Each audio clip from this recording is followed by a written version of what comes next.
पाण्याची टंचाई होणं आता आपल्यासाठी नवीन राहिलेलं नाही. पाण्यावरून होणारे वाद हेही नेहमीचेच होऊन बसले आहेत. Maharashtra today declared a drought in over 50% of the state. मंगळवारी रात्री 8 वाजल्यापासून पाणी पुरवठा बंद आहे. यात जनता शासनाला दोष देते तर कधी शासन जनतेला. पण मुळात दोष कुणा एकट्याचा नसून आपण सर्वच जण कुठे ना कुठे दोषी आहोत. या पाणी टंचाईत काही महिने असेच निघून जातात.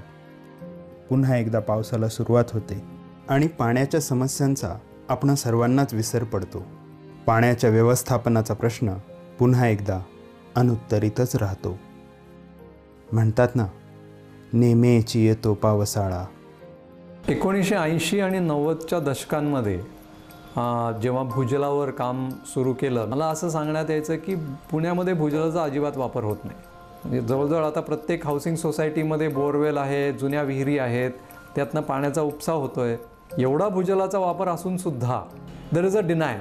आज पुणे शहराला खडकवासला, पानशेत, वरसगाव आणि टेमघर अशा 4 धरणांमधून पाणी पुरवठा केला जातो. परंतु दिवसेंदिवस वाढती लोकसंख्या आणि पावसाची अनिश्चितता लक्षात घेता हे पाणीही आता कमी पडू लागलंय. अशा परिस्थितीत आपल्यावर टँकरद्वारे पाणी विकत घेण्याची वेळ येते. की पुणे शहरामध्ये बहुतांश पुनर्भरण योग्य अशा क्षेत्रातून, म्हणजे ज्याला रिचार्ज वर्दी एरिया असं म्हणतात, तिथून मोठ्या प्रमाणावरती विहिरी केल्या जाऊन तिथून पाणी पुरवठा टँकरद्वारे केला जातो. या पुनर्भरण योग्य क्षेत्रातून जर आम्ही पाणी काढून घेतलं तर पुनर्भरण जे खालच्या भागामध्ये होण्यासाठीची जी प्रक्रिया आहे तीच पूर्णपणे थांबून जाणार आहे. दरवर्षी टँकरवर होणारा खर्च हा लाखोंच्या घरात जात असल्याने हाऊसिंग सोसायट्यांची आर्थिक बाजू कमकुवत होत असल्याचं दिसून येत आहे. आपण कधी कुठल्या बिल्डरला आजपर्यंत असं कधी विचारलेलं नाहीये की तुम्ही आम्हाला कोणतं पाणी देणार आहात, त्या पाण्याचा पुरवठा कसा असणार आहे, त्याच्यात सातत्यता असणार आहे का. That means whether it will be a sustainable water supply. What about the water security. नैसर्गिक भूजल पुनर्भरणाचे जे एरियाज आहेत, जी क्षेत्र आहेत, तर अशा क्षेत्रांमध्ये बऱ्यापैकी बांधकाम झालं. मोठ्या प्रमाणावरती सिमेंटची आच्छादनं आपण आता वाढवत चाललेलो आहे. मोठ्या मोठ्या इमारती उभ्या होतात आहेत.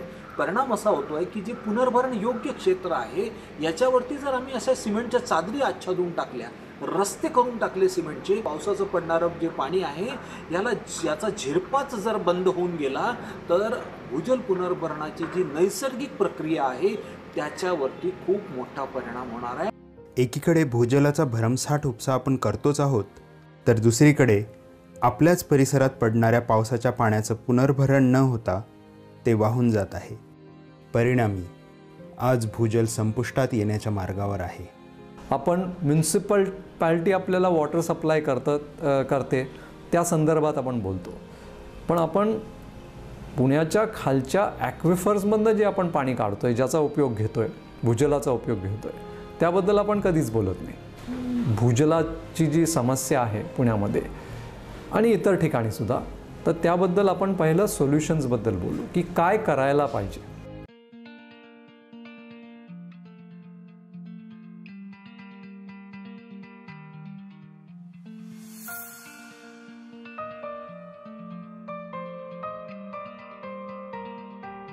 गेल्या 10 वर्षाहूनही अधिक काळ बाणेर, पाषाण, बालेवाडी या भागांमध्ये पर्यावरणपूरक कामे करणाऱ्या काही संघटनांनी आपल्या भागातल्या भूजल पुनर्भरणावर काम करण्याचे ठरवले. या मोहिमेला नाव दिलं गेलं भूजल अभियान. हमें समझा कि कंप्लेंट करके हम कुछ अचीव नहीं कर सकते, तो हमने एक्सपर्ट्स को बुलाया, एक्सपर्ट से हमने गाइडेंस लिया और हमने फिर हमारे एरिया में ग्राउंड रिचार्ज का काम शुरू किया.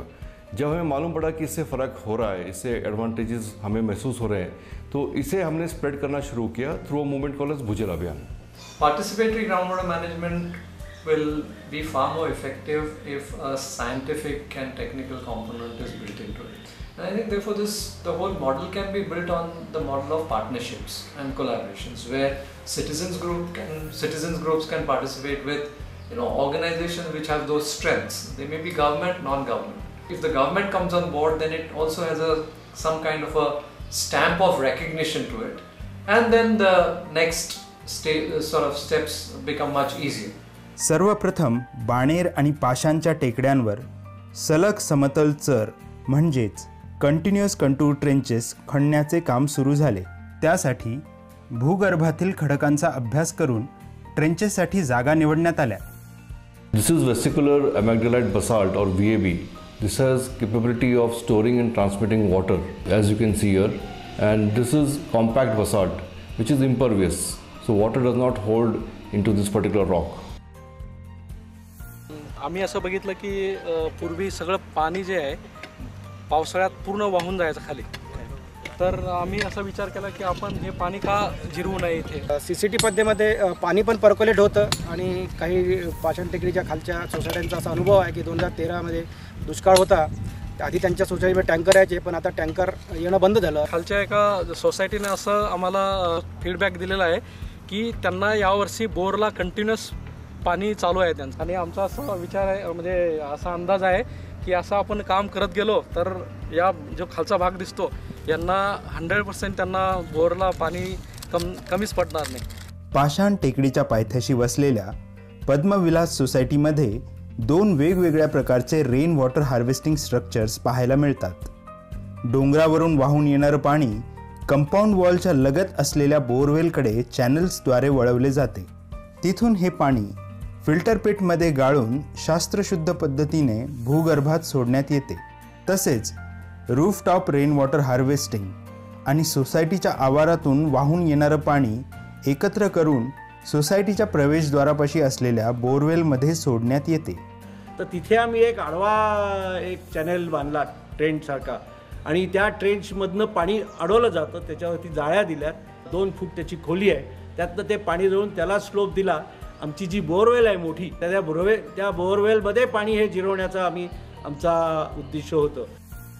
जे आम्हाला दरवर्षी काय 7-8 लाख रुपये याचे जे टँकरचं खर्च येत होता, आम्ही टँकर मुक्त झालेली आहे सोसायटी.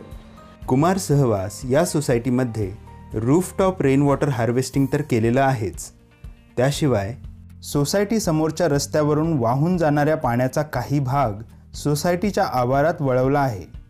हमारा सोसाइटी का जो लोकेशन है वो नेचुरली ऐसा है कि पहाड़ी से जो पानी आता है और राम नदी में जाता है उस पैसेज में पड़ता है.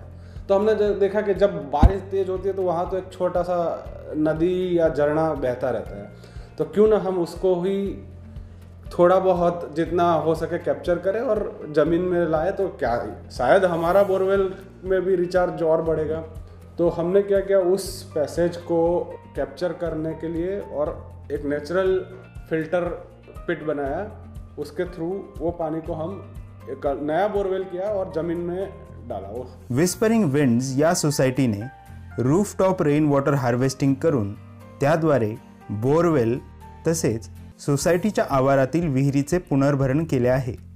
भूजलाचे सुयोग्य व्यवस्थापन करण्यासाठी आपल्या परिसरातील भूजल पुनर्भरणासाठी योग्य अशा जागांचा अभ्यास होणे आवश्यक आहे. या कामात लोकसहभाग खूप महत्त्वाचा ठरतो. With the help of citizen science, we are trying to map the aquifers present in Pune and develop an understanding about the groundwater.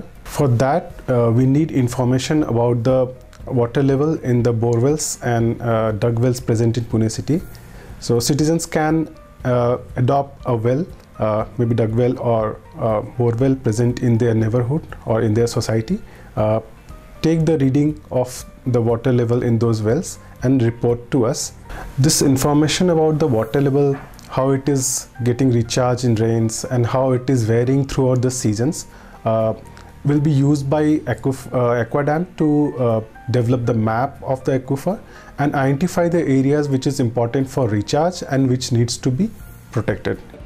कुछ जिम्मेदारी हमें भी तो शेयर करनी चाहिए. ओके, रेन वाटर हार्वेस्टिंग करते हैं जिससे कि ज़मीन का पानी का स्तर ऊपर आता है, तो इसका बेनिफिट किसी ना किसी को मिलना है. हमें डायरेक्टली नहीं मिलेगा, शायद कोई ऊपर की सोसाइटी करती है, उसका बेनिफिट हमें मिल रहा है आज, क्योंकि पानी धीरे धीरे बह के हमारे कुएं में आ रहा है, हमारे बोरवेल में आ रहा है, तो हमारा किसी और को मिलेगा.